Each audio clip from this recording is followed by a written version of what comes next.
What's up, you guys? Welcome back to my channel. Welcome if you are new here. If you don't know, my channel mainly focuses on beauty and lifestyle, but I'm super excited to start a new series on my channel, the wedding planning process. For those of you that don't know, I did recently get engaged, and if you haven't checked out that video, make sure you do. I think it's titled like Huge Announcement or something like that. I will try to have it linked below in the description. I will have it linked below in the description box, so make sure to check that out, but we're super excited about it. Overall, I'm super eager to start this whole planning process, and I'm super excited to share this journey along with you guys, and also kind of give you some tips and tricks along the way that can help you guys in case you are in the same boat in the wedding planning process, or maybe one day you'll be there. So don't forget to hit the subscribe button down below so you can kind of follow along this entire journey with us and see the whole wedding come together, and some super exciting videos to come. So you got engaged. Now what? Well, if you're anything like me, you've been planning a wedding in your head since you were a little girl. And now that the day is finally here, you're stressed and you're like, where the heck do I start? Well, thankfully for you guys, I have put together a list of 8 things to kind of think about before you start any of the planning, like picking your napkin color or picking your something blue. I've done my best to simplify these tips just to kind of give you guys somewhere to start and make this planning process as easy as possible. Tip number 1, enjoy your engagement. This is a very special time in your life, so the last thing I want is for you to just jump right into the planning process and not be able to enjoy it. Marshall and I did get engaged about a month ago. We have discussed obviously a few things, but for the most part, we've just enjoyed being engaged, enjoyed taking that next step in our life before we start all this crazy planning, because I know it does go by fast. Tip number 2, narrow down the time of year you are thinking about getting married. And I say thinking because I know in my head, I personally would love a summer wedding in July on a Saturday, but that's also peak season, so I know it's the most expensive time of the year. I don't know if it's something that we're gonna be able to afford, but be open to be adaptable, because I know once we start touring some venues, if I fall in love with one that's maybe a little bit more expensive than I wanna pay, I might consider having it in May or October outside of peak season, or maybe even on a Friday. If and when that time comes, we'll just have to decide what's more important, the venue or the time of year we're gonna get married. Tip number 3, set a budget. It's super important, especially if it's just you and your fiance going to be paying for the whole wedding. Make sure you do both sit down together and determine how much you can afford without breaking the bank completely.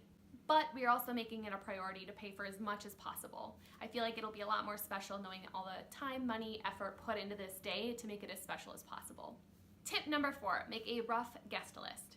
Now, this isn't gonna be permanent, it's just something to get you started and kind of think about how many people how many people are in your family and could potentially be invited. For Marshall and I, we both have pretty decent sized families, so with our immediate family, along with family friends, and then friends, numbers do add up really quickly. Now, that doesn't necessarily mean I want a huge wedding. Yes, right now I think we're a little over 300 people. Doesn't mean we're gonna invite all 300 people to the wedding. If you are someone that wants a more intimate ceremony, maybe invite just immediate family to the ceremony and then have a bigger reception. It's kind of up to you guys. You'll have to sit down and discuss that, but for us, we're open. We have big families, so regardless, we're gonna have a bigger wedding. It's just how it's gonna be. Tip number 5, think of the type of venue you'd like. It's okay if you are completely clueless, or if you're someone like me who could do like a rustic barn venue, or also like a Venetian ballroom, like 2 ends of the spectrum here. For us, we just sat down and agreed that we were gonna start looking at rustic venues just to see if anything caught our eye. We both grew up from a small town, so a rustic feel is definitely our vibe. What you can do is go online to check websites like The Knot, or even just type it in Google, like rustic venues in Minnesota or ballroom venues in Minnesota, and just see what comes up. Get an idea of what you're looking for. Maybe set aside like 3 or 4 venues that you definitely want to check out.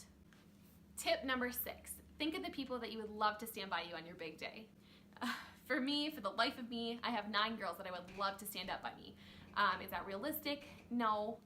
But is it gonna happen? Yes. Every single one of them has been, in one way or another, a part of my life, and they mean so much to me. They've been so supportive of Marshall and I throughout our entire relationship, and I know they'll continue to support us through life. So just remember, it does not matter if you have 1 or 15. Just remember, as long as you're happy and they're gonna be there for you, it does not matter how many you have.